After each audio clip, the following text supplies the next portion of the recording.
में हम लोगों ने बेटा हेलोजन फैमिली में एलिमेंट्स की कुछ जनरल कैरेक्टरिस्टिक्स पढ़ी थी और हम लोग केमिकल नेचर पर आ गए थे। वहाँ पे मैंने हेडिंग डाली थी हाइड्राइड्स। हालांकि हेलोजन जब हाइड्रोजन के साथ कंबाइंड होते हैं तो जो कंपाउंड बनते हैं उन्हें हाइड्राइड्स कहना होता तो गलत है, पर नॉर्मल भाषा में बोला जाता है, इसलिए मैंने हाइड्राइड्स लिख दिया है। वरना इन्हें हाइड्रा एसिड्स कहते हैं। क्यों कहते हैं आइए समझाता हूँ। कहते हैं कि जितने भी हेलोजेंस होते हैं, ऑल द हेलोजेंस, जितने भी हेलोजेंस हैं, all the halogens reacts with hydrogen, वो हाइड्रोजन के साथ रिएक्ट करते हैं टू गिव, और क्या देते हैं बेटा, two gives HX type, HX type compound, जिन्हें हम कहते हैं hydra acids. Compounds called, compounds जो क्या कहलाते हैं, called hydra acids. Hydra acids, hydra acids का मतलब क्या है? जैसे for example HF hydrofluoric acid, ठीक, HCl hydrochloric acid, hydrobromic acid, hydroiodic acid, इस टाइप। और रिएक्टिविटी की बात की जाए थोड़ी सी यहीं पे बेटा, तो हमें पता है कि यदि हम रिएक्टिविटी ऑफ हेलोजेंस की बात करें, रिएक्टिविटी ऑफ हेलोजेंस, इसकी बात करें, रिएक्टिविटी ऑफ हेलोजेंस, तो ये हम पहले ही पढ़ चुके हैं कि सबसे ज्यादा रिएक्टिव कौन सी हेलोजन है, फ्लोरीन, फ्लोरीन के बाद क्लोरीन, क्लोरीन के बाद ब्रोमीन, और ब्रोमीन के बाद आयोडीन। ये रिएक्टिविटी ऑर्डर होता है डिफरेंट हेलोजेंस का, किसके साथ, हाइड्रोजन के साथ। अब यदि हम रिएक्शन कराते हैं सबसे पहले किसकी, फ्लोरीन की, किसके साथ बेटा, हाइड्रोजन के साथ, तो ये इतनी फास्ट रिएक्ट करता है, इतनी फास्ट रिएक्ट करता है, even in dark and cold, cold and dark condition में भी ये रिएक्शन कर जाता है, तुरंत बनाता है HF। एक हाईली एक्सोथर्मिक रिएक्शन होती है HF का फॉर्मेशन। लेकिन इसके अलावा जितने हैं, जैसे हमारे पास क्लोरीन है, ब्रोमीन है या आयोडीन है, यदि हम इनकी रिएक्शंस कराते हैं हाइड्रोजन के साथ सभी की, और बनाना चाहते हैं इनके हाइड्रा एसिड्स, तो अब आपको रिएक्शन सनलाइट की प्रेजेंस में या हीट करके करानी पड़ती है इन सब। अब जब आप रिएक्शन कराएंगे बेटा तो क्या बनेगा, ट्वाइस HCl बनेगा, ट्वाइस HBr बनेगा, ट्वाइस HI बनेगा। तो ये बनेंगे सारे के सारे, इन्हीं को बोलते हैं hydra acids. Hydrofluoric acid, hydrochloric acid, hydrobromic acid, hydroiodic acid, ये इनके नाम होते हैं। तो they are called hydra acids, ये कहलाते हैं हाइड्रा एसिड। इन्हीं को हम सिंपल भाषा में हाइड्राइड्स कह रहे हैं। क्या बात समझ में आई है बेटा? आइए अब इन्हीं हाइड्रा एसिड्स की हम लोग कुछ प्रॉपर्टीज की बात कर लेते हैं थोड़ी सी, कि हाइड्रा एसिड्स कैसे हैं बेटा। तो आइए मिलते हैं प्रॉपर्टीज ऑफ हाइड्रा एसिड्स। तो सबसे पहले नंबर पर जो एसिड आपके पास है वो ये है, इट इज हाइड्रोफ्लोरिक एसिड। इसके बाद आपके पास आता है HCl, इसके बाद आपके पास आता है HBr, और सबसे लास्ट में एट द एंड आपके पास आता है H। यदि हम इनकी कुछ कैरेक्टरिस्टिक प्रॉपर्टीज की बात करें, जैसे शुरुआत करते हैं HF से, तो कहते हैं ये जो HF होता है, it can exist as dimer. किस फॉर्म में एग्जिस्ट करता है, डाइमरिक फॉर्म में, यानी क्या बना लेगा, H2F। ऐसा क्यों होता है, ऐसा इसलिए होता है क्योंकि HF में हाइड्रोजन बॉन्डिंग पॉसिबल हो जाती है, जिसके थ्रू ये आसानी से अपना डाइमर फॉर्म कर लेता है। और जैसे डाइमर बनाएगा बेटा, ये एसिड कैसा हो जाएगा, it becomes a dibasic acid. और यदि एक डाइबेसिक एसिड हो गया तो हम कहेंगे कि ये आपको 2 सीरीज ऑफ साल्ट दे सकता है। कितनी बेटा, 2 टाइप ऑफ साल्ट या 2 सीरीज ऑफ साल्ट बना सकता है। कौन कौन सी टाइप के, पहला मैं एक H हटा दूं, क्या बन जाएगा, KHF2, फर्मी साल्ट जिसे कहते हैं, दोनों हटा दो तो K2F2 टाइप का बन जाएगा। अब जरा समझिएगा KHF2 के बारे में थोड़ा सा देखते हैं, ये कैसे बना। तो ऐसे कहते हैं कि यदि आपके पास ये KF था, K प्लस F माइनस, और ये पड़ोस में HF था, तो तुरंत ये वाला F माइनस इस H के साथ क्या बनाएगा, हाइड्रोजन बॉन्ड, और लीजिए ऐसे करके क्या बन गया, KHF2 या K प्लस HF2 माइनस। इस तरह का बॉन्ड फॉर्मेशन यहाँ तो हो गया हाइड्रोजन बॉन्डिंग के कारण, लेकिन यदि इसी को मैं KHCl2 लिखना चाहता तो फिर हम इसे कभी भी फॉर्म नहीं कर सकते।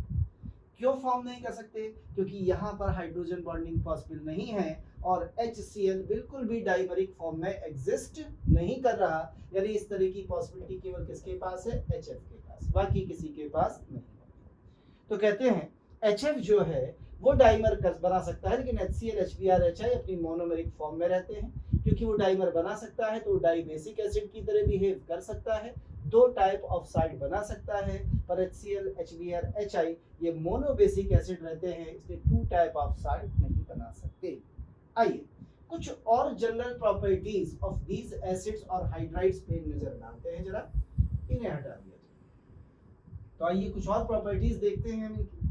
और प्रॉपर्टीज की बात कर लीजिए तो ऊपर से नीचे की तरफ हमें आना है और मूविंग डाउन, लीजिए ऊपर से नीचे की तरफ आते हैं। तो सबसे पहले यदि हम कहें कि जो बॉन्ड लेंथ है किसकी, HX बॉन्ड की, H और हेलोजन के बीच जो बॉन्ड है ये HX वाला, ये बॉन्ड लेंथ नीचे की तरफ जाने पर बढ़ेगी, क्योंकि फ्लोरीन क्लोरीन ब्रोमीन नीचे की तरफ आएंगे, साइज बढ़ेगा। और यदि बॉन्ड लेंथ बढ़ रही है बेटा तो आपका बॉन्ड वीक होगा, यानी बॉन्ड स्ट्रेंथ घटेगी, और बॉन्ड स्ट्रेंथ घटी तो बॉन्ड एनर्जी भी घट जाएगी, यानी ऑन गोइंग डाउन इनकी बॉन्ड स्ट्रेंथ बॉन्ड एनर्जी घटती है। बॉन्ड एनर्जी घटती है तो इन्हें तोड़ना आसान हो जाएगा, यानी इनकी थर्मल स्टेबिलिटी घटेगी, और थर्मल स्टेबिलिटी यदि घट रही है तो इनकी रिड्यूसिंग पावर बहुत तेजी से बढ़ेगी। क्यों बढ़ेगी बेटा, ये सबसे आसानी से टूटेगा, कौन सा वाला, ये वाला। यदि ये सबसे आसानी से टूटेगा तो सबसे आसानी से H देगा, यानी ये सबसे पावरफुल स्ट्रॉन्गेस्ट रिड्यूसिंग एजेंट होगा इस पूरे के पूरे, सबसे ज्यादा होगी इसकी रिड्यूसिंग पावर। क्यों, हाइड्रोजन आराम से देगा, उस हाइड्रोजन को कहीं भी आप जोड़ सकते हैं। सोचिए नीचे आने पर ये H प्लस भी आराम से देगा, यानी नीचे की तरफ आएंगे तो एसिडिक स्ट्रेंथ भी क्या होगी, बढ़ेगी। नीचे की तरफ आइए, डाइपोल मोमेंट घटेगा। डाइपोल मोमेंट क्यों घटेगा बेटा, इलेक्ट्रोनेगेटिविटी का डिफरेंस कम होगा, इलेक्ट्रोनेगेटिविटी घटेगी। एसिडिक स्ट्रेंथ क्यों बढ़ेगी, क्योंकि ज्यादा आराम से H प्लस देगा। I माइनस सबसे स्टेबल एनायन होगा क्योंकि साइज सबसे बड़ा है। तो ये कुछ प्रॉपर्टीज आपके सामने लिखी हैं बेटा। बॉन्ड लेंथ HX बॉन्ड की नीचे की तरफ जाने पर बढ़ रही है, इसीलिए बॉन्ड वीक हो रहा है, तो बॉन्ड स्ट्रेंथ कम हो रही है, बॉन्ड एनर्जी भी कम होती जा रही है जैसे जैसे नीचे आ रहे हैं। थर्मल स्टेबिलिटी घट रही है तो रिड्यूसिंग पावर बढ़ रही है, नीचे आने पर एसिडिक स्ट्रेंथ बढ़ती है, डाइपोल मोमेंट घटते हैं। आइए कुछ और प्रॉपर्टीज की बात करते हैं इसी से रिलेटेड, और अब हम बात करने जा रहे हैं अगली प्रॉपर्टी जिसका नाम होता है पहले बॉइलिंग पॉइंट। यदि बॉइलिंग पॉइंट्स की बात की जाए तो देखिए यहाँ पे दो तरह के अट्रैक्शंस आपको देखने को मिलेंगे। यदि मैं बात करूं HF की तो ये पोलर है, इसमें डाइपोल टू डाइपोल अट्रैक्शन बहुत स्ट्रांग होगा, और उस डाइपोल टू डाइपोल के अलावा इसमें एक चीज और होगी जिसे बोलते हैं हाइड्रोजन बॉन्डिंग। और हाइड्रोजन बॉन्डिंग के कारण इसका बॉइलिंग पॉइंट बहुत हाई हो जाता है, बहुत ज्यादा हो जाता है। पर इसके बाद जब हम आते हैं तो सबसे ज्यादा मिलता है HI का, HI के बाद मिलता है HBr का, और HBr के बाद मिलता है HCl का। और इन तीन केसेस में जो हमने बाद में लिखे हैं यहाँ पर बेटा हाइड्रोजन बॉन्डिंग तो हो नहीं पाएगी, यस और नो। तो यहाँ पे क्या लगता है, यहाँ लगता है actually van der Waals force of attraction. और जैसे जैसे आप Cl की तरफ जाएंगे वैन डर वाल्स अट्रैक्शन घटेगा, क्योंकि मॉलिक्यूलर वेट कम होगा, क्योंकि ये तो डायरेक्टली प्रोपोर्शनल है भैया किसके, मॉलिक्यूलर वेट और साइज के। तो सोचिए कि HI का मॉलिक्यूलर वेट सबसे ज्यादा तो अट्रैक्शन ज्यादा, इसलिए इसका बॉइलिंग पॉइंट सबसे ज्यादा, और HF का केवल इन सबसे इसलिए ज्यादा हो गया है कि ड्यू टू हाइड्रोजन बॉन्डिंग, क्योंकि HF में क्या है, हाइड्रोजन बॉन्डिंग। तो ये इनके बॉइलिंग पॉइंट का ऑर्डर है। यदि ये बॉइलिंग पॉइंट का ऑर्डर है और आपसे पूछा जाए कि वोलेटिलिटी का ऑर्डर बता दीजिए, वोलेटिलिटी तो आपको पता है कि जो वोलेटिलिटी है वो inversely proportional to boiling point होती है। यानी यदि मुझसे पूछा गया कि इनकी वोलेटिलिटी का ऑर्डर क्या होगा, तो वोलेटिलिटी का ऑर्डर कुछ ऐसा होगा कि सबसे ज्यादा वोलेटाइल होगा HCl, फिर होगा बेटा HBr, फिर होगा HI, और least volatile will be HF, क्योंकि BP सबसे ज्यादा है ड्यू टू हाइड्रोजन बॉन्डिंग। देख लीजिए कहीं कोई डाउट हो। ऊपर ऑर्डर लिखा है किसका, बॉइलिंग पॉइंट का, नीचे ऑर्डर लिखा है किसका, वोलेटिलिटी। क्लियर है बेटा इतनी बात, इसे बनाइए। फिर आगे एक बड़ी एबनॉर्मल सी प्रॉपर्टी दिखाने जा रहा हूं जिसे कहते हैं मेल्टिंग पॉइंट। एबनॉर्मल क्यों है ये मुझे सिखाना है, हटा दिया जाए, जल्दी से बनाइए, मैं 5 सेकंड दे रहा हूं बस आपको। चलिए थोड़ा सा आगे बढ़ जाते हैं, और अब हम बात करने जा रहे हैं बेटा इसके बाद जिसका मेल्टिंग पॉइंट। जब हम मेल्टिंग पॉइंट की बात करते हैं तो हमारे मन में यही ख्याल आता है कि HF का मेल्टिंग पॉइंट सबसे ज्यादा होना चाहिए। नो डाउट HF का ज्यादा होता है, किससे, HBr से। ज्यादा होता है किससे, HCl से। लेकिन कम होता है किससे, HI से। मैंने कहा था ना थोड़ा एबनॉर्मल सा नजर आएगा। सवाल है सर ऐसा क्यों। आइए रीजन पे चलते हैं, थोड़ा सा समझने की कोशिश करते हैं, जरा ध्यान से इसे समझिए।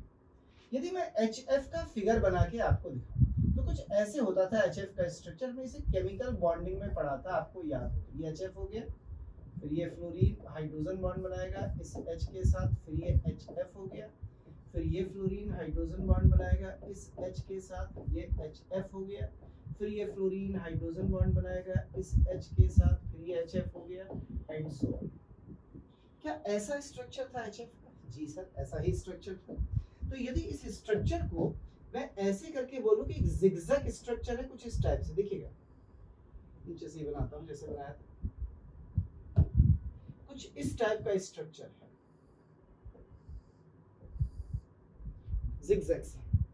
तो ये पहली लेयर होगी HF की, और ये जो स्ट्रक्चर सामने बना है ना, इसमें कौन कौन से बॉन्ड्स हैं, इसमें कोवेलेंट बॉन्ड्स भी और हाइड्रोजन बॉन्ड्स भी। नजर भले ही ना आ रहा, मैंने ऐसे करके बनाया जिगजैग, पर इस जिगजैग लाइन में दो तरह के बॉन्ड्स हैं, हाइड्रोजन बॉन्ड भी, कोऑर्डिनेट सॉरी कोवेलेंट बॉन्ड भी। जब मैं इसको सॉलिडिफाई करूंगा तो ऐसी ढेर सारी लेयर आएंगी। तो क्या एक लेयर ऐसी और आ जाएगी नीचे, नीचे एक लेयर और आ गई, सॉलिड बना लो बेटा, ढेर सारी लेयर को जोड़ो, एक लेयर और आ गई ऐसे, एक लेयर और आ गई ऐसे, ऐसे करके क्या बन गया भाई, सॉलिड। अब ये ध्यान दीजिए कि एक लेयर में तो हाइड्रोजन बॉन्डिंग है, पर दो लेयर्स के बीच में, यानी एक लेयर ये वाली लें और एक लेयर ये वाली लें, तो इन दो लेयर के बीच में कोई हाइड्रोजन बॉन्डिंग नहीं। इनके बीच में डाइपोल टू डाइपोल अट्रैक्शन है with van der Waals force, और van der Waal force of attraction सबसे ज्यादा HI में होता है। लेकिन फिर भी दूसरे नंबर पर HF केवल इसलिए आ गया है कि इन लेयर के बीच जो अट्रैक्शन है उसमें इसका डाइपोल मोमेंट बहुत ज्यादा है, तो फोर्स ऑफ अट्रैक्शन ज्यादा हो जाएगा। दैट इज वाई, यही कारण होता है केवल कि ये इस तरीके से अरेंज हो जाता है। और इसका जो मेल्टिंग पॉइंट है, जो आप इसे पिघलाएंगे बेटा, मतलब मेल्ट करेंगे, तो आप किसको अलग करेंगे, लेयर्स को अलग अलग करेंगे, पहली लेयर अलग, दूसरी लेयर अलग, तीसरी अलग, लिक्विड बन जाएगा। तो पिघलाना आसान है क्योंकि van der Waals force of attraction तोड़ने हैं, हाइड्रोजन बॉन्ड तो तोड़ने नहीं है बेटा। हाइड्रोजन बॉन्ड तोड़ने होते तो मेल्टिंग पॉइंट ज्यादा हो जाता है। तो ये कारण होता है कि HF का जो मेल्टिंग पॉइंट है वो HI से कैसा है, कम।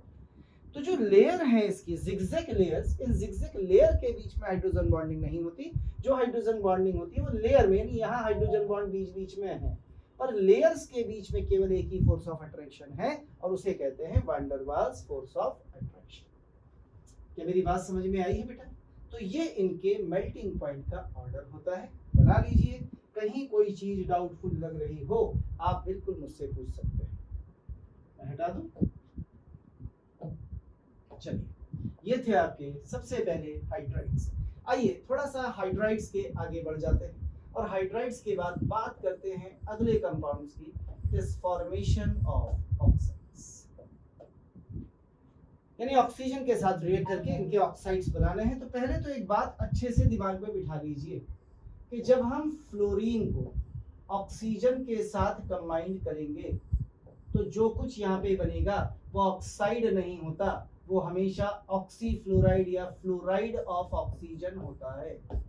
क्या होता है बेटा? Fluoride of oxygen. याद रखिए ये दो बनते हैं, आपने पढ़े होंगे, एक OF2 और एक O2F। ये दो पढ़े होंगे आपने, कौन कौन से? एक OF2 और एक O2F2। जरा ध्यान दीजिएगा, दोनों में ऑक्सीजन पर पॉजिटिव चार्ज होता है। यहाँ ऑक्सीजन पर पॉजिटिव 2 होता है, यहाँ ऑक्सीजन पर पॉजिटिव 1 होता है। यदि मैं स्ट्रक्चर बना के दिखाऊं आपको इसका, तो देखिएगा कैसा स्ट्रक्चर है इसका। कुछ ऐसा स्ट्रक्चर है कि ये है O, ये है O, ये है F और ये है F। हाइड्रोजन परऑक्साइड जैसा स्ट्रक्चर लग रहा होगा आपको, पर बड़ा फर्क है इसमें और हाइड्रोजन परऑक्साइड में। क्या फर्क है? यहाँ -1 है, यहाँ +1 है, यहाँ +1 है, यहाँ -1 है। इसका मतलब ये O और O के बीच ये जो बॉन्ड आपको नजर आ रहा है ना, ये परऑक्साइड बॉन्ड नहीं है भैया, क्योंकि परऑक्साइड बॉन्ड तो वो होता है जो ऑक्सीजन पर माइनस चार्ज हो, नॉट परऑक्साइड बॉन्ड। यहाँ कोई परऑक्साइड बॉन्ड नहीं है और दोनों पर पॉजिटिव चार्ज है, रिपल्सन होगा, दोनों पे लोन पेयर है, रिपल्सन होगा। 3 लोन पेयर यहाँ भी है, 3 लोन पेयर यहाँ भी है, बहुत रिपल्सन होता है। तो कहते हैं इट इज वेरी अनस्टेबल या अनस्टेबल होता है रूम टेम्परेचर पर। कैसा होता है? अनस्टेबल एट रूम टेम्परेचर, यानी यदि आप इसे रूम टेम्परेचर पर लेना चाहें तो ये बिल्कुल भी आपको रूम टेम्परेचर पर मिलेगा नहीं, क्योंकि इसकी स्टेबिलिटी बहुत कम होती है बेटा, तो ये अनस्टेबल होता है। तो यदि फ्लोरीन के ऑक्साइड्स बनाने हैं तो केवल दो बनते हैं, OF2 और O2F2, और इन्हें ऑक्साइड नहीं कहते क्योंकि यहाँ निगेटिव चार्ज O पर नहीं आता, F पर आता है, क्योंकि हमेशा फ्लोरीन -1 ऑक्सीडेशन स्टेट शो करता है। ये दुनिया का सबसे ज्यादा इलेक्ट्रोनेगेटिव एलिमेंट होता है इन पीरियोडिक टेबल। डाउट है? ये हैं ऑक्सीजन के, जिन्हें सो कॉल्ड फ्लोराइड कहा जाता है, फ्लोराइड्स ऑफ ऑक्सीजन। हम इन्हीं को फ्लोरीन के ऑक्साइड बोल लेते हैं, पर बोलना नहीं चाहिए। आइए तो फ्लोरीन की बात हुई, बाकी के बारे में देखा जाए। अदर्स, इसके अलावा जितने भी हैलोजेंस हैं, अदर हैलोजेंस जब भी ऑक्सीजन के साथ कंबाइन होते हैं, gives different oxides of different oxidation state, यानी ढेर सारे ऑक्साइड्स बनाते हैं, डिफरेंट ऑक्सीडेशन स्टेट्स के ऑक्साइड्स। कौन कौन से ऑक्साइड से बना सकते हैं? आइए मैं आपको मिलाता हूँ। ये ऑक्साइड बना सकते हैं X2O टाइप के, ये ऑक्साइड बना सकते हैं X2O3 टाइप के, ये ऑक्साइड्स बनाते हैं XO2 टाइप के, ये ऑक्साइड्स बनाते हैं X2O5 टाइप के, ये ऑक्साइड्स बनाते हैं XO3 टाइप के, ये ऑक्साइड्स बनाते हैं X2O7 टाइप के। इतने ढेर सारे टाइप के ऑक्साइड्स हैं। जैसे मैं किसी एक एलिमेंट के ऑक्साइड्स आपको पर्टिकुलरली बना के दिखाता हूँ। मान लीजिए Cl बनाने हैं, तो देखिए एक तो बन गया Cl2O, एक बन गया Cl2O3, एक बन गया ClO2, एक बन गया Cl2O5, एक बन गया ClO3, या इसी को कुछ लोग Cl2O6 डाइमरिक फॉर्म में भी लिख सकते हैं।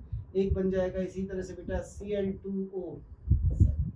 यदि यहाँ ऑक्सीडेशन स्टेट्स पे नजर डालें आप इनकी, तो आप पाएंगे कि यहाँ +1 ऑक्सीडेशन स्टेट है, यहाँ देखेंगे तो +3 ऑक्सीडेशन स्टेट है, +4 ऑक्सीडेशन स्टेट है, +5 ऑक्सीडेशन स्टेट है, +6 ऑक्सीडेशन स्टेट है, +7 ऑक्सीडेशन स्टेट है।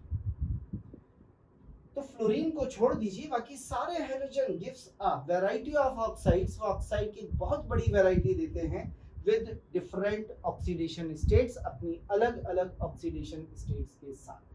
इतने ढेर सारे आपके पास बनते हैं ऑक्साइड्स। क्लियर है बेटा इतना? आइए इन ऑक्साइड्स के बारे में हम थोड़ा सा जानने की कोशिश करते हैं। बना लीजिए आप जल्दी से, फिर हम आगे बढ़ते हैं।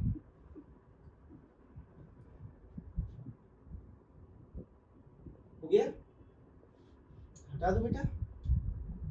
चलिए सबसे पहले हम बात करेंगे इन ऑक्साइड्स के बारे में, और सबसे पहले नंबर पर हम बात करने जा रहे हैं इन ऑक्साइड्स की स्टेबिलिटी। तो तो याद रखिए stability is directly proportional to oxidation state of x.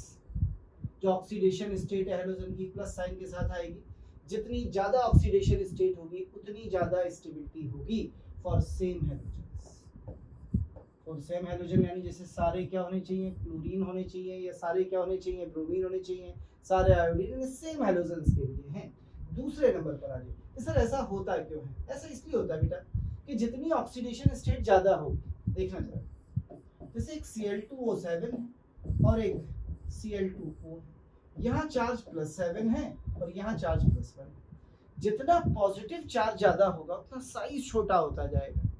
याद है ना, कैटायन का साइज हमेशा छोटा होता है, तो छोटा होता चला जाएगा। साइज जितना छोटा होगा बॉन्ड उतना छोटा, बॉन्ड जितना छोटा उतना मजबूत, बॉन्ड जितना मजबूत बॉन्ड एनर्जी, बॉन्ड स्ट्रेंथ उतनी ज्यादा, बॉन्ड एनर्जी उतनी ज्यादा, स्टेबिलिटी उतनी ज्यादा, क्योंकि बॉन्ड को तोड़ना हमारे लिए उतना ही क्या हो जाएगा बेटा, मुश्किल हो जाएगा। क्या मेरी बात समझ में आई है? ये तो रही स्टेबिलिटी, ठीक है। आगे बढ़ते हैं स्टेबिलिटी के बाद दूसरे नंबर पर, वो कहता है एसिडिक कैरेक्टर या एसिडिक स्ट्रेंथ। तो एसिडिक स्ट्रेंथ भी बिल्कुल ऐसे ही ऑक्सीडेशन स्टेट ऑफ एक्स पर डिपेंड करेगी फॉर सेम हैलोजन्स। तो अभी तो मैंने सेम हैलोजन के लिए बोला है, डिफरेंट हैलोजन्स की बात अभी थोड़ी देर के बाद करते हैं। आइए इन दोनों के एग्जांपल लेते हैं। जैसे उसने एक आपको दिया है Cl2O, एक उसने आपको दिया है Cl2O3, एक उसने आपको दिया है Cl2O5, एक उसने आपको दिया है Cl2O7। तो याद रखिए यदि मुझसे पूछा जाए कि इनकी स्टेबिलिटी का ऑर्डर क्या है, तो यहाँ ऑक्सीडेशन स्टेट +1 है, यहाँ +3 है, यहाँ +5 है, यहाँ +7 है। तो जैसे जैसे ऑक्सीडेशन स्टेट बढ़ेगी वैसे वैसे इनकी स्टेबिलिटी बढ़ेगी और वैसे वैसे इनकी एसिडिक कैरेक्टर बढ़ेगा। यानी ये ऑर्डर है किसका, इनके स्टेबिलिटी एंड एसिडिक स्ट्रेंथ। यानी सबसे ज्यादा स्टेबल कौन है, Cl2O7, और सबसे ज्यादा एसिडिक स्ट्रेंथ भी किसकी है, Cl2O7 की एसिडिक स्ट्रेंथ भी सबसे ज्यादा है। बना लीजिए बेटा सबसे पहले ये। अब डिफरेंट हैलोजन्स के लिए सीखेंगे कि ये हैलोजन्स बदल जाएंगी तो स्टेबिलिटी में क्या फर्क पड़ेगा, आइए उसको भी देखते हैं। आप इतना बना लीजिए।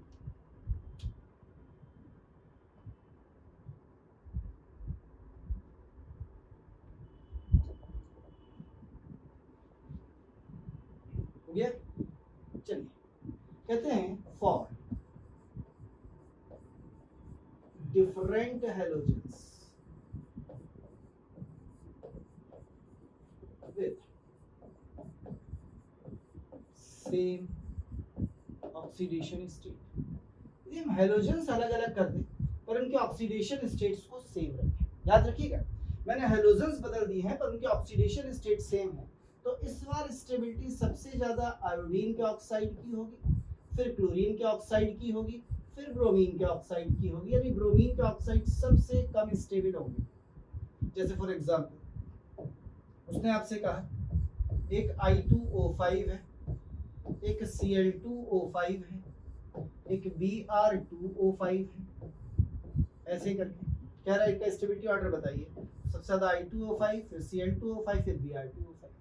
तो सबसे स्टेबल कौन सा हो गया, I2O5, और सबसे कम स्टेबल कौन सा हो गया, Br2O5।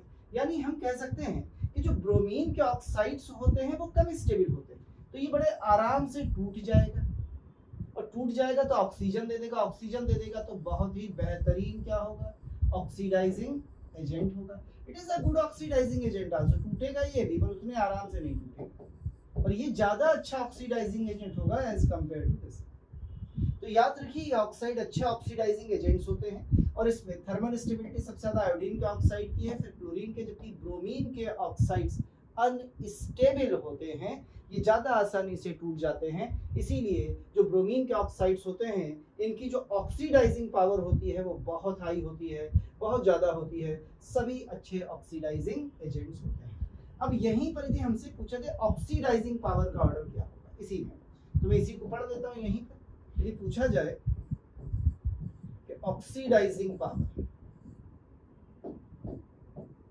ऑक्सीडाइजिंग पावर, तो जस्ट रिवर्स हो जाएगा। यानी सबसे ज्यादा किसके ऑक्साइड्स में होगी? ब्रोमीन, उसके बाद किस में होगी? Cl में, उसके बाद किस में होगी? I में। ऐसा क्यों? अभी बताया, क्योंकि बेटा जो ब्रोमीन का ऑक्साइड होगा, किसका ऑक्साइड? जो ब्रोमीन का होगा, ये थर्मली बड़ा अनस्टेबल होगा, सबसे आराम से टूटेगा, क्योंकि सबसे आराम से टूटेगा तो सबसे अच्छा ऑक्सीडाइजिंग एजेंट होगा, क्योंकि ऑक्साइड्स ऑफ ब्रोमीन सबसे कम स्टेबल हैं, इसलिए इनकी ऑक्सीडाइजिंग पावर सबसे ज्यादा होती है, याद रखिए। और ये ऑक्सी एसिड्स के लिए नहीं है, ये केवल किसके लिए है? ऑक्साइड्स के। क्लियर है बेटा इतनी बात?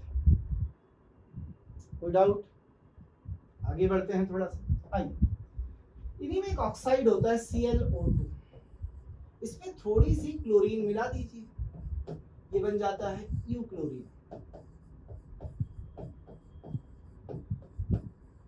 Good oxidising agent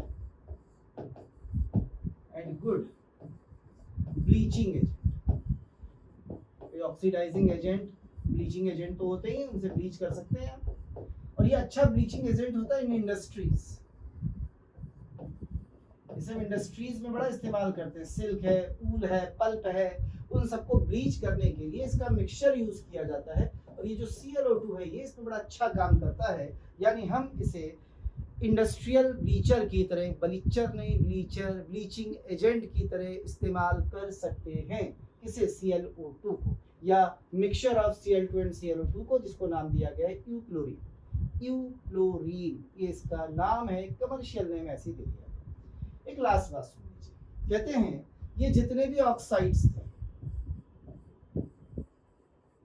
of halogen, यदि आप इन्हें वाटर में डाल दें तो ये सब पानी में घुल जाते हैं और घुल के आपको देते हैं ऑक्सी एसिड्स। Oxy acids. देख भाई, मैं एनसीईआरटी को बहुत ज्यादा गलत तो नहीं ठहराऊंगा, लेकिन फिर भी यदि आप एनसीईआरटी पढ़ेंगे तो वो कहता है कि आयोडीन के ऑक्साइड जैसे I2O5 है, I2O3 है, I2O4 है, यानी IO2 है, ये सब पानी में नहीं घुलते।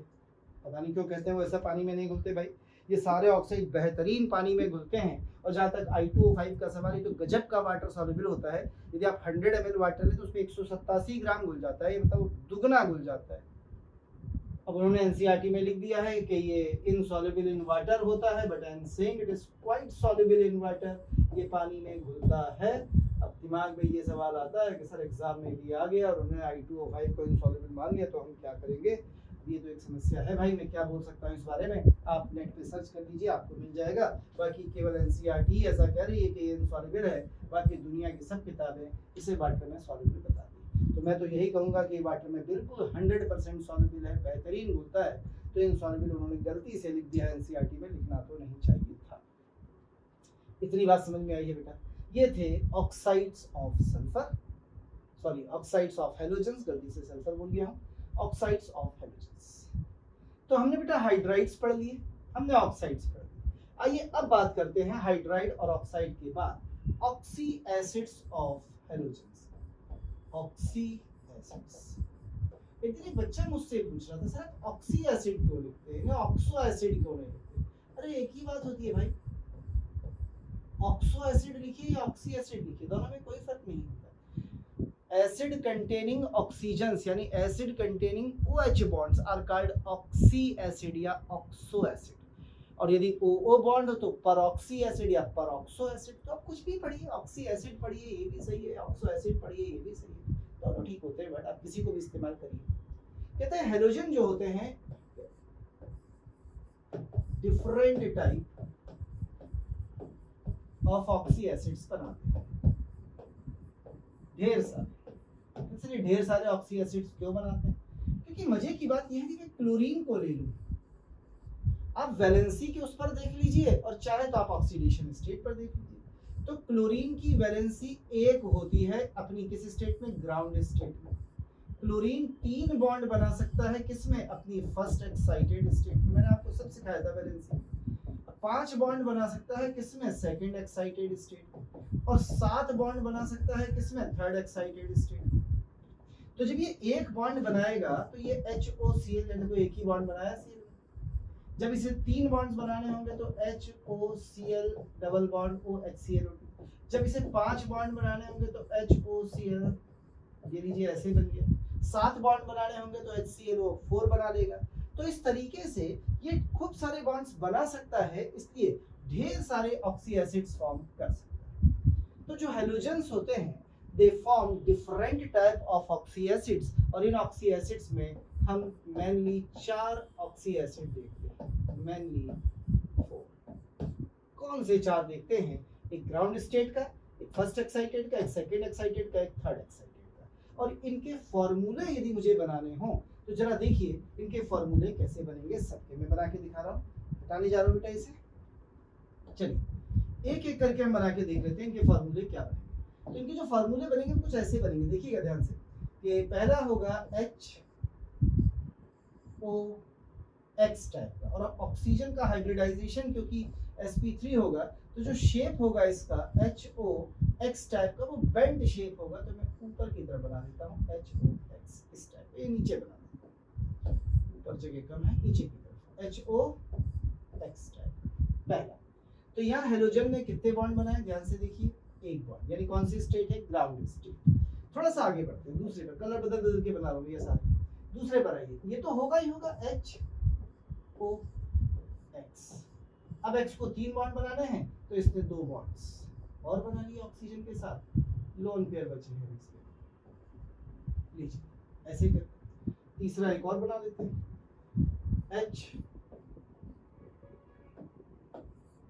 जगह लगता है कम पड़ेगी, आस पास बना ले, HOX। लो भाई 2 बॉन्ड तो बने ही थे, 2 और बना दिए, एक लोन पेयर बचा, नजर आ रहा है ना। सबसे लास्ट में एक और बनाना है, उसको भी बना ले भैया, HOX। 2 बॉन्ड इधर, 2 बॉन्ड इधर, 2 बॉन्ड इधर, तो ये लिखा है HOX। इनके नाम लिख देता हूँ सबके नीचे। इसका नाम होता है हाइपो हेलोअस एसिड, याद है ना, इसको बोलते हैं हेलस एसिड। पड़ोस वाले को बोलते हैं हेलिक एसिड, ये सब हमने पढ़े, हेलिक एसिड। और बगल वाले को बोलते हैं पर हेलिक एसिड, जैसे पर क्लोरिक एसिड, पर हेलिक एसिड, ये इनके नाम है।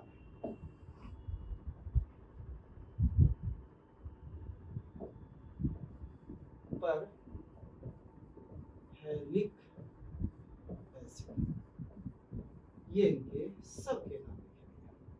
किसी नाम में कोई डाउट हो, क्योंकि बचपन से पढ़े हैं आप इन नामों को, जैसे Cl होगा तो हाइपोक्लोरस, क्लोरस, क्लोरिक, पर क्लोरिक एसिड।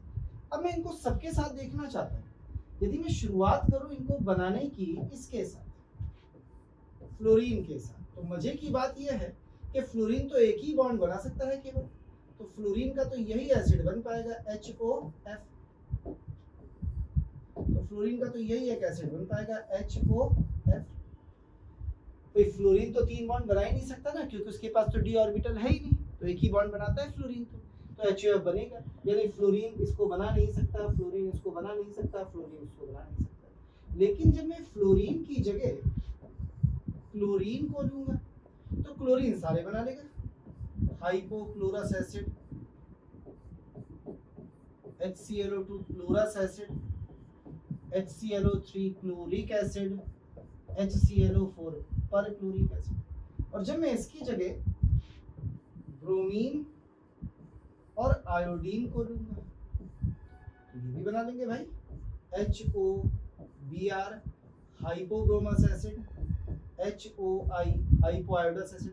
पर इनके ये एसिड अनस्टेबल होते हैं, इसलिए फॉर्म नहीं होते। मैं लिख देता हूँ कैसे होते हैं, अनस्टेबल। कैसा है, अनस्टेबल। लीजिए, हाँ ये वाले एसिड्स फिर से बना लेते हैं, यानी बनाएगा HbRO3,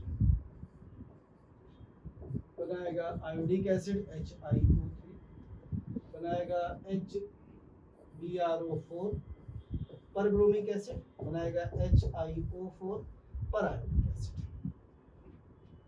लीजिए, इतने सारे ऑक्सी एसिड्स हैं। यदि इन सब ऑक्सी एसिड्स में खास बात पे नजर डाली जाए तो खास बात है हाइब्रिडाइजेशन ऑफ सेंट्रल हेलोजन। इसका हाइब्रिडाइजेशन इसका हाइब्रिडाइजेशन, गलती से ऑक्सीजन को भी मैंने साथ में ले लिया है, हटा दूंगा।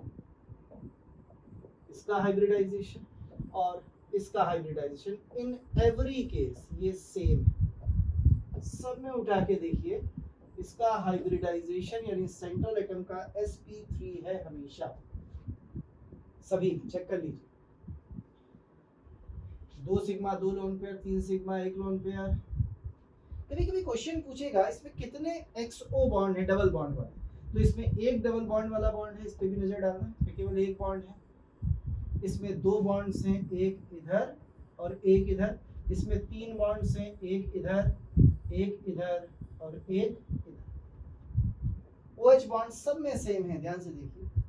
जितने ज्यादा X डबल बॉन्ड O है, इस लोन पेयर या इसके नेगेटिव से उतने ज्यादा कॉन्जुगेशन, उतना ज्यादा रेजोनेंस, सबसे ज्यादा रेजोनेंस इसमें होगा, इसीलिए इसकी स्टेबिलिटी सबसे ज्यादा होगी जब आप इसका आयन बनाएंगे। चलिए, थोड़ी सी बातें थी इन ऑक्सी एसिड के रिगार्डिंग जो मैंने लिख दी हैं। कुछ और मैं सीखना चाहूँगा, इन ऑक्सी एसिड की कुछ प्रॉपर्टीज को और देखना चाहूँगा बेटा, तो आप इन्हें बना लीजिए, फिर बात करेंगे। कई किताबों में आपको ये लिखा मिलेगा कि जो HOF होता है इसका डाउटफुल एग्जिस्टेंस होता है, क्योंकि समस्या यह है कि जो एलिमेंट ऑक्सी एसिड बनाता है, सेंट्रल एटम होता है, उसकी ऑक्सीडेशन स्टेट पॉजिटिव होनी चाहिए। तो यहाँ फ्लोरीन की ऑक्सीडेशन स्टेट को हम +1 लेंगे, और समस्या यह है कि ये इतना ज़्यादा इलेक्ट्रोनेगेटिव है कि इस पर चार्ज +1 आता नहीं है। इसकी ऑक्सीडेशन स्टेट जब भी कहीं निकाली जाती है तो हम हमेशा इसकी ऑक्सीडेशन स्टेट को -1 निकाला करते हैं, और यदि -1 लगा दूंगा तो ऑक्सीजन के साथ समस्या आ जाएगी भाई, क्योंकि हम जब भी तोड़ेंगे यहाँ से तो सोच के देखिए ऑक्सीजन पर तो माइनस होना चाहिए था ना। तो यहाँ पे समस्या यही हो जाती है कि जो फ्लोरीन होता है ये ज़्यादा इलेक्ट्रोनेगेटिव होता है, इसीलिए ये ऑक्सी एसिड खतरे में रहता है। यानी हम ये कहते हैं कि जो फ्लोरीन का ऑक्सी एसिड होता है इसकी स्टेबिलिटी की कोई श्योरिटी नहीं होती, इसके एग्जिस्टेंस के बारे में किसी को ठीक से कुछ पता नहीं होता है। लेकिन हाँ, यदि एग्जिस्ट करा दे रहा है वो और आपसे फ्लोरीन के ऑक्सीडेशन स्टेट की बात कर रहा है तो बड़ी समस्या आपके सामने आएगी, क्योंकि यदि ऑक्सी एसिड्स हैं तो उनमें सेंट्रल एटम की ऑक्सीडेशन स्टेट्स पॉजिटिव मानी जाती हैं, पर फ्लोरीन इतना ज़्यादा इलेक्ट्रोनेगेटिव है कि वो प्लस चार्ज लेने के लिए तैयार नहीं। इसीलिए कई किताबों में आप पढ़ते हैं कि fluorine does not forms it's oxy acid and HOF have doubtful existence, इसीलिए लिखा होता है। लेकिन हाँ, फिर भी HOF बनता तो है, इसीलिए दिया है, ना बनता होता तो दिया ही नहीं। क्लियर है बेटा? इतना बता दिया जाए। चलिए थोड़ी सी और प्रॉपर्टीज की बात करें। मैं जिन ऑक्सी एसिड्स के बारे में पढ़ूंगा वो केवल क्लोरीन के ऑक्सी एसिड अपने कोर्स में है, तो मैं इसी के बारे में प्रॉपर्टीज को डिस्कस करने जा रहा हूँ। जैसे सबसे पहले नंबर पर हम बात करेंगे एसिडिक स्ट्रेंथ। तो यदि आप एसिडिक स्ट्रेंथ देखेंगे तो एसिडिक स्ट्रेंथ का ऑर्डर आएगा सबसे ज्यादा HClO4, फिर आएगा HClO3, फिर आएगा HClO2 और सबसे वीक एसिड आएगा HOC। रीजन जानते हैं, H+ हटाइए, सबसे स्टेबल एनायन देगा ClO4-। क्लियर? दूसरे नंबर पर क्या यही ऑर्डर इनकी स्टेबिलिटी का भी आएगा? जी हाँ, बिल्कुल सेम ऑर्डर इनकी स्टेबिलिटी का भी आएगा, अभी मैंने आपको बताया था क्यों। और यदि इनकी स्टेबिलिटी का ये ऑर्डर है तो इनकी ऑक्सीडाइजिंग पावर का ऑर्डर रिवर्स हो जाएगा। अब समस्या ये है कि हमने तो हमेशा ऑक्सीडाइजिंग पावर में सीखा था कि जिसकी ऑक्सीडेशन स्टेट मैक्सिमम हो वो सबसे अच्छा ऑक्सीडाइजिंग एजेंट होता है, पर यहाँ बेटा ऐसा नहीं होता। यहाँ सबसे अच्छा HOCl होता है, फिर HClO2 होता है, फिर HClO3 होता है और सबसे लास्ट में HClO4।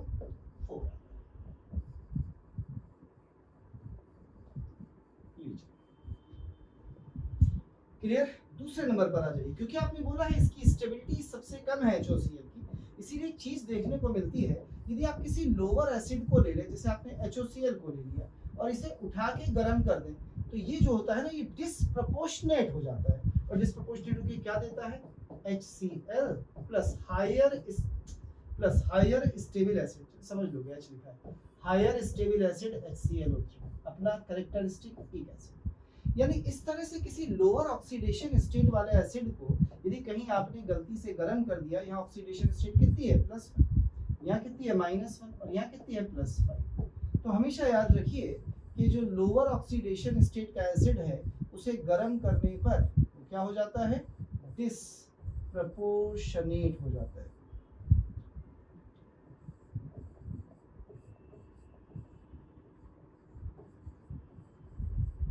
Disproportionate into HCl and HClO3। Disproportionation का मतलब आप शायद जानते होंगे, डिसप्रपोर्शनेशन का मतलब होता है कि जिस एलिमेंट का ऑक्सीडेशन हो उसी का रिडक्शन हो। ऐसा ही कुछ यहाँ पर होता हुआ नजर आ रहा है। तो एसिडिक स्ट्रेंथ का ऑर्डर बेटा ये है, यही स्टेबिलिटी का ऑर्डर है, ऑक्सीडाइजिंग पावर का ऑर्डर ये है। और मैंने आपको बताया है कि ये आराम से क्या हो जाते हैं, डिसप्रपोर्शनेट हो जाते हैं हैलोजन एसिड्स। बता दूं, बना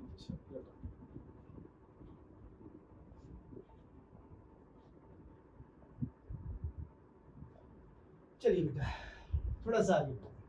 तो हमने ऑक्सी एसिड भी पढ़ दिए। एक कंपाउंड इंटर हैलोजन कंपाउंड्स होते हैं पर उन्हें अपन बाद में पढ़ेंगे। उससे पहले हम पढ़ना चाहते हैं reaction of halogens with water. Reaction of halogens with H2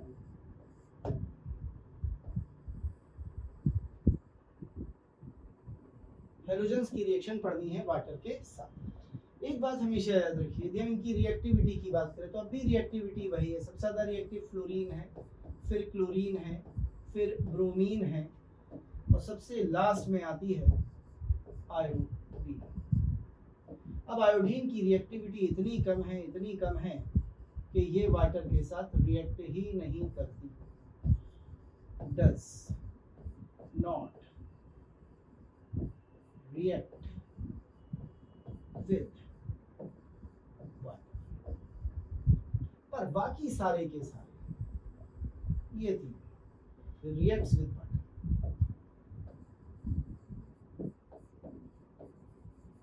ये वाटर के साथ तीनों के तीनों रिएक्ट करते हैं। आइए हम देखना चाहते हैं रिएक्शन कैसे होती है। ठीक है, तो बताइए बस मुझे 2 सेकंड लगेंगे।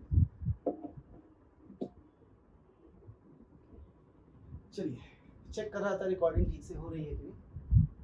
चलिए बॉस बाकी वाटर से रिएक्ट करेंगे। ठीक है, कैसे करते होंगे ये वाटर से रिएक्ट, आइए जरा थोड़ा सा रिएक्शन को समझने की कोशिश करें।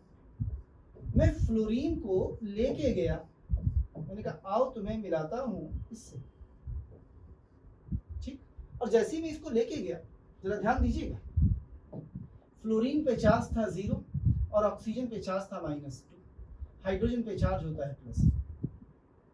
3 एलिमेंट है आपके पास। ठीक है ना, कितने एलिमेंट है बेटा, 3 एलिमेंट। कौन कौन से 3 एलिमेंट है आपके पास, फ्लोरीन है, आपके पास ऑक्सीजन है, आपके पास हाइड्रोजन है, और ये इनकी इलेक्ट्रोनेगेटिविटी का ऑर्डर है। इसका ऑर्डर है बच्चा इलेक्ट्रोनेगेटिविटी।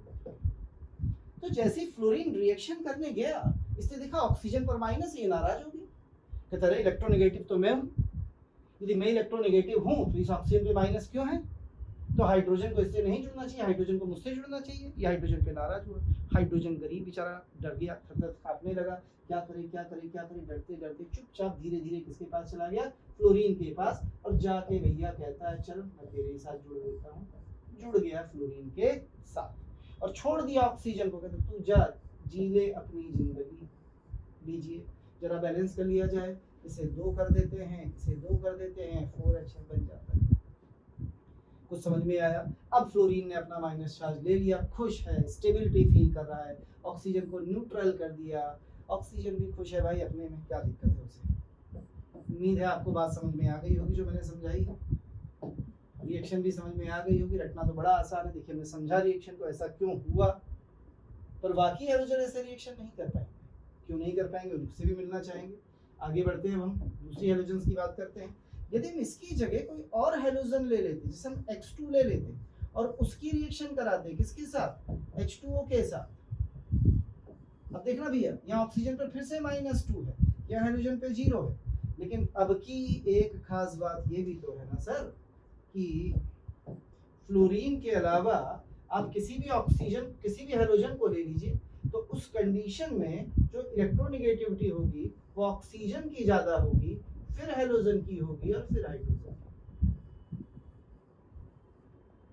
सोच के देखिए, अब तो ऐसा होगा ना, अब ये हेलोजन इससे कहेगा भैया मैं तो माइनस ले नहीं सकता क्योंकि इस पर है, पर रिएक्शन करना चाहता है, मांगेगा हाइड्रोजन दे दे, एक हाइड्रोजन दे दे, ज़्यादा नहीं दे पा रहा। तो ऑक्सीजन वैसे भी डोनर एटम होता है, चीज़ें बांटता फिरता है, कहता चल ले जा तू भी क्या याद करेगी हेलोजन, तो उसको उसने अपना एक हाइड्रोजन उठा के दे दिया, बना दिया HX। अब क्या होगा, एक H यहाँ से निकला, उसे ये अपने साथ जोड़ देगा और बना लेगा HOX। सर ये तो आपने मजाक मजाक में बोल दिया, एक्चुअली बताइए ना क्या होगा। एक सही बात है, एक्चुअली ये नहीं होगा, एक्चुअली कुछ ऐसा होगा कि ये जो हेलोजन होगी, वाटर एक पोलर सॉल्वेंट है बेटा, कैसा सॉल्वेंट है, पोलर H2, तो ये वाटर क्या करेगा, इसे पोलराइज करा देगा, यानी इस हेलोजन के अंदर ही इलेक्ट्रॉन की शिफ्टिंग हो जाएगी, तो एक हेलोजन पर आ जाएगा पार्शियल माइनस और एक हेलोजन पर आ जाएगा पार्शियल प्लस। ये पोलराइजेशन वाटर ने कराया, और जैसे बेटा ये पोलराइजेशन होगा ये बॉन्ड ऐसे टूटेगा, तो वाटर टूटेगा H प्लस में इधर आएगा, OH माइनस में इधर आएगा। अब देख H प्लस किसके पास गया, X के पास, क्या बन गया HX, ठीक है HX, और OH किसके पास गया, X के पास, क्या बन गया HOX। क्लियर है मेरी बात, समझ में आई है रिएक्शन कैसे हुई है, ऊपर वाली कैसे हुई, नीचे वाली कैसे हुई, बोल भाई, आसान सा काम था ना। क्या बन गया HOX और HX, ऐसे करके रिएक्शन होती है। तो वाटर रिएक्शन करता है, कैसे करता है, ऐसे करता है। चलिए क्लोरीन ब्रोमीन की रिएक्शन ठीक से लिख के दिखाता हूँ मैं वाटर के साथ, तो मैंने ऐसे ही समझाने के लिए लिख दिया है, जल्दी से बना लीजिए, मैं इसे हटा देता हूँ, हटाया। आइए आगे बढ़ते हैं। तो अपन रिएक्शन देख रहे थे कुछ ऐसे करके, तो मेरे पास अब कौन है, क्लोरीन है, मेरे पास कौन है, ब्रोमीन है, मेरे पास कौन है, आयोडीन। अब मैं इनकी रिएक्शन वाटर से कराने जा रहा हूँ भैया, इसकी रिएक्शन कराई वाटर के साथ, इसकी रिएक्शन कराई वाटर के साथ, इसकी रिएक्शन भी कराई वाटर के साथ, सब रिएक्शंस कराइए। जब आप रिएक्शन कराएंगे तो क्या बनाएंगे, HCl प्लस HOCl, क्या बनाएंगे बेटा, HBr प्लस HOBr, क्या बनाएंगे बेटा, HI प्लस HOI। क्लियर। अब आप कहेंगे सर आपने तो कहा था कि आयोडीन रिएक्शन करता नहीं है, बिल्कुल मैंने सही कहा था भाई, आयोडीन रिएक्शन करता नहीं है, ऊपर वाली रिएक्शन होती है यानी स्पॉन्टेनियस है, तो इनका डेल्टा जी लेस देन 0 है, यानी प्रोसेस कैसी है, स्पॉन्टेनियस है, रिएक्शन हो रही है। और जो नीचे वाली रिएक्शन है ये नहीं होती है, क्योंकि इस रिएक्शन का डेल्टा जी ग्रेटर देन 0 है, इसलिए ये रिएक्शन नॉन स्पॉन्टेनियस है। यदि ये नॉन स्पॉन्टेनियस है तो ये फॉरवर्ड डायरेक्शन में बिल्कुल भी नहीं होगी। पर हमने बचपन से सिखाया गया है कि कोई रिएक्शन यदि फॉरवर्ड डायरेक्शन में नॉन स्पॉन्टेनियस है तो बैकवर्ड में स्पॉन्टेनियस हो जाती है, यानी इस डायरेक्शन में हो जाएगी। मैं रिएक्शन को पलट के लिख देता हूं, तो मैंने लिखा HI की रिएक्शन जैसे ही HOI के साथ होगी ये तुरंत रिएक्ट करेंगे और बना लेंगे I2 प्लस H2O। जो डेल्टा G ग्रेटर देन 0 था वो डेल्टा G लेस देन 0 हो जाएगा और आपकी प्रोसेस हो जाएगी स्पॉन्टेनियस इन बैकवर्ड डायरेक्शन। और बैकवर्ड को मैंने इधर से ऐसे लिख दिया, पक्का, यानी ये रिएक्शन फॉरवर्ड नहीं हो पाएगी पर बैकवर्ड डायरेक्शन में हो जाएगी, ये पक्का है। क्लियर है बेटा, कहीं कोई डाउट हो बताइए। कहते सर ऊपर वाली रिएक्शन क्या बैकवर्ड डायरेक्शन में होंगी, नहीं, क्योंकि बैकवर्ड डायरेक्शन का डेल्टा G नेगेटिव है। कहते थोड़ी बहुत तो होती है, थोड़ी बहुत तो बैकवर्ड डायरेक्शन में सभी रिएक्शन होंगी क्योंकि रिवर्सिबल रिएक्शन है। पर हाँ, यदि आप इन रिएक्शन का रेट बढ़ाना चाहते हैं तो मैं आपको एक शानदार सा तरीका जरूर बता देता हूँ यदि रेट बढ़ाना हो किसी भी रिएक्शन। जैसे यदि मैं किसी हेलोजन की रिएक्शन करा रहा हूँ H2O के साथ और थोड़ी देर के लिए इसे रिवर्सिबल टाइप का दिखा रहा हूँ, ऐसे उधर ज़्यादा है इधर कम है, तो क्या बनाएगी बेटा, ये HX बनाएगी प्लस HOX बनाएगी। आपने वो चटर मटर यानी ली चेटेलियर प्रिंसिपल पढ़ा होगा। यदि मैं यहाँ पे कोई बेस डाल दूं, क्या डाल दूं, बेस, तो क्या वो बेस इन एसिड से रिएक्शन कर जाएगा, बिल्कुल कर जाएगा, और H को हटा के वाटर बना लेगा और ये X माइनस हो जाएगा, यहाँ भी H हटा के वाटर बना लेगा और ये OX माइनस बन जाएगा।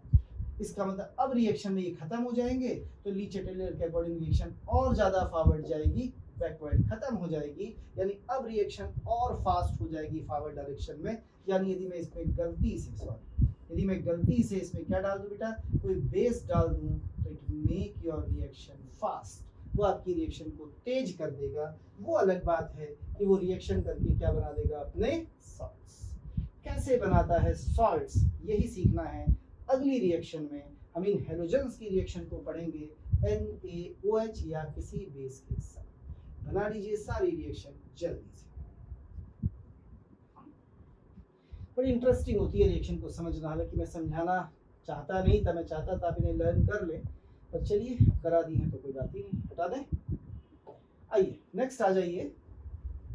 It is the reaction of halogens with base या एल्केन। अब हम इनकी रिएक्शन किससे कराएंगे, किसी बेस से या एल्केन से, बट नॉट टुडे, पर आज नहीं, अगली क्लास में। अगली क्लास में हम रिएक्शन देखेंगे किसके साथ, एल्केली के साथ, यानी बेस के साथ कैसे रिएक्शन करती है different halogens. Inter halogen compound बनाएंगे हेलोजन की हेलोजन से रिएक्शन करा के, और पढ़ने के लिए केवल HCl है, क्लोरीन है और थोड़ा सा इंटर हेलोजन कंपाउंड्स की प्रॉपर्टीज हैं, और आपका चैप्टर खत्म। उम्मीद करते हैं अगली क्लास में खत्म हो जाएगा, नहीं हुआ तो एक छोटी सी क्लास और लगेगी ज़्यादा से ज़्यादा। वैसे उम्मीद है अगली क्लास में मैं इसे करा दूँ। आज केवल यहाँ तक रखेंगे बेटा। थैंक यू, धन्यवाद, शुक्रिया।